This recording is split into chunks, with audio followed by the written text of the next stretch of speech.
Part 13 की starting होती है जीना और उसकी फैमिली से। अब बेचारे दोनों लौंडे लड़ाई करके आए थे तो भाई उसकी मॉम को ख्याल रखना तो बनता है ना, इसीलिए दोनों बच्चों को लेकर के गई थी वो डिनर कराने के लिए। और स्पेशली वो सेबिन का ख्याल रख रही थी क्योंकि वो बेचारे की ज़्यादा पिटाई हुई थी। अगले दिन क्लास में सब जब जाते हैं तो हमेशा की तरह सूजी जो है सोबिन पे लाइन मार रही थी, वो उसे भाव नहीं दे रहा था।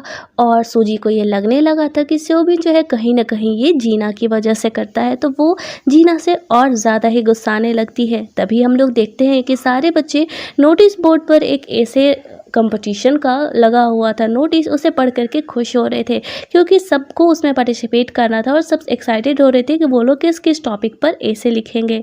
और यहाँ से सीन शिफ्ट होता है और हम लोग देखते हैं कि क्लास की छुट्टी हो चुकी है, सोबिन घर जा रहा है। वहाँ पर सूजी उससे बात करने के लिए जाती है, सोबिन उसे इग्नोर करके जा रहा होता है। तो फाइनली सूजी उसे बोलती है कि तुम्हें पता तो है ही कि मैं तुम्हें पसंद करती हूँ, तो तुम इतना भाव क्यों खाते हो। सोबिन उसे बोलता है लेकिन मैं किसी और को पसंद करता हूँ, ये बोल करके वो जाने लगता है। सूजी उसके पीछे पीछे जाती है, तभी बीच में एक कार आ जाता है और वो जानबूझ करके उससे वो टकरा जाती है, उसके पैर में थोड़ा सा चोट लग जाता है। ये देख करके सोबिन को बुरा लगने लगता है, उसे फील होता है कि उसकी वजह से सूजी को चोट लग गया। और हम व्यूअर्स देखते हैं कि जब सूजी हॉस्पिटल में जाती है तो डॉक्टर बोलता है कि ये तो थोड़ा सा खरोच है, बस बैंडेड कर लो ठीक हो जाएगा, लेकिन वो जानबूझ करके जो है प्लास्टर चढ़ाने के लिए बोलती है जिससे सबको ये लगे कि इसके पैर में ज़्यादा चोट लगा है। अगले दिन जब वो स्कूल जाती है तो उसकी इस बुरी हालत को देख करके सोबिन को और ज़्यादा गिल्ट फील होने लगता है कि उसकी वजह से इसे इतना ज़्यादा चोट लग गया। तो वो उसका ख्याल रखने लगता है और ये चीज़ देख करके जीना को बुरा लगता है। जोंगू से बोलती है कि इसे हुआ क्या, ये इतना ड्रामा क्यों कर रही है और सोबिन उसका क्यों इतना ख्याल रख रहा है, लेकिन किसी को कुछ पता नहीं था और सोबिन किसी को एक्सप्लेनेशन देना सही भी नहीं समझा। लंच टाइम में भी वो उसी के साथ बैठ करके लंच करता है, इन लोगों के ग्रुप में नहीं करता है। जेई जो है जीना के साथ बैठ करके लंच कर रहा होता है। इसके बाद सीन शिफ्ट होता है और हम लोग देखते हैं कि जीना जो है ऐसे कंपटीशन के लिए कुछ दिन पहले जो उसने अपनी पुरानी डायरी में कहानी लिखी थी उसे ही याद करके कॉपी करके लिख रही होती है।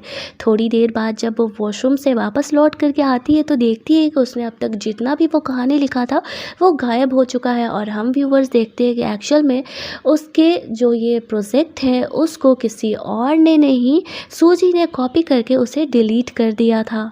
अगले सीन में जेई जो है जीना का मूड ठीक करने के लिए उसे लंच कराने के लिए लेके जाता है।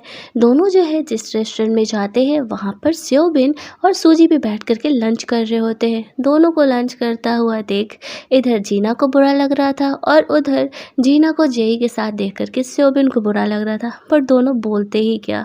जीना का कुछ ज़्यादा ही ख्याल रख रहा था जेई और जीना को जलाने के लिए सूजी जो है सोबिन का ख्याल रख रही थी।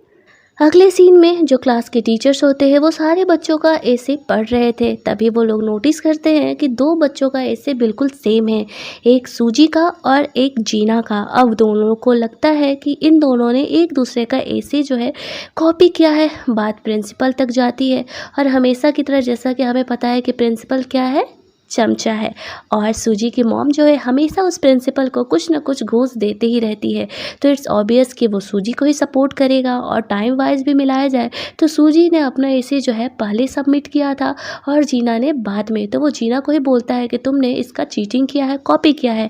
जीना कहती है कि नहीं, मैंने जो स्टोरी है वो अपनी डायरी में लिखा था और वो डायरी खो चुकी है। प्रिंसिपल बोलता है ठीक है, मैं तुम्हें एक लास्ट मौका देता हूँ, अगर वो डायरी तुम कल तक जमा कर देती हो तो ये प्रूफ हो जाएगा कि तुम सही हो, अदरवाइज तुम्हें पनिशमेंट मिलेगा ऐसे कॉपी करके लिखने का। अब बेचारी जीना क्या ही करती, उसके पास कोई ऑप्शन था नहीं क्योंकि उसकी डायरी तो खो चुकी थी। अगले दिन जब वो स्कूल आती है तो देखती है कि उसका नाम जो है नोटिस बोर्ड पे लिखा हुआ है कि चीटिंग करने की वजह से उसे पनिशमेंट मिलने वाला है। वो बहुत ज़्यादा रोने लगती है। और स्ट्रेंज थिंग ये है कि यहाँ पर उसे सोबिन भी नहीं सपोर्ट करता है।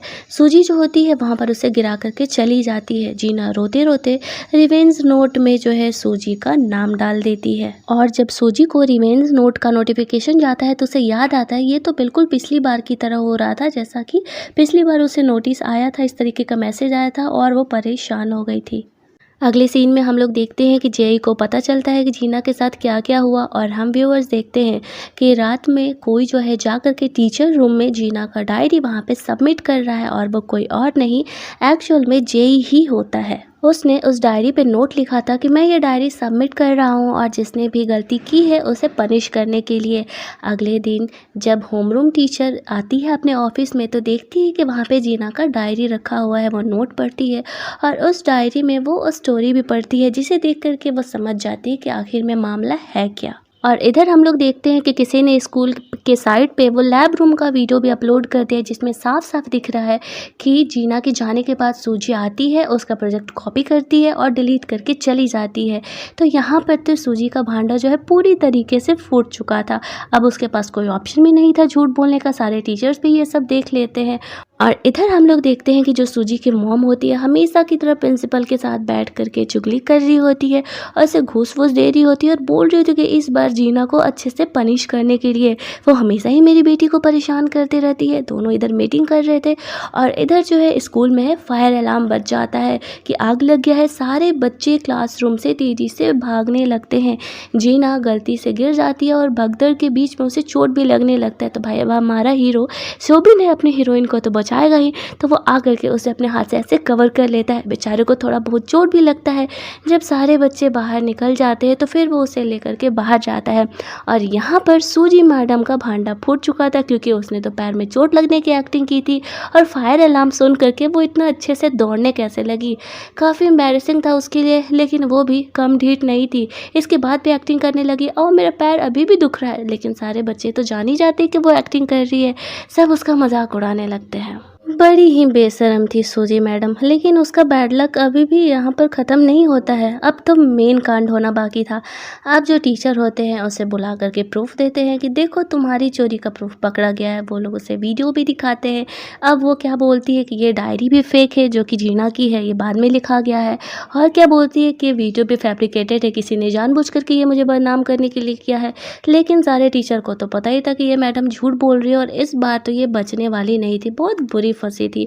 जल्दी जल्दी भागने के चक्कर में गिर जाती है। सो उल्टा थोड़ी देर बाद जीना को मैसेजेस आते हैं कि फाइनली उसका रिवेंज कंप्लीट हो चुका है। वो सोचने लगती है कि अगर वो नहीं होती तो क्या होता उसका।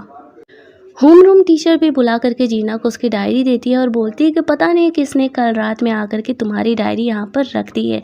जीना भी सोचने लगती है कि आखिर ये किसका काम हो सकता है। इसके बाद सीन शिफ्ट होता है और हम लोग जीना और जेई को देखते हैं। दोनों आपस में बैठ के बात कर रहे थे।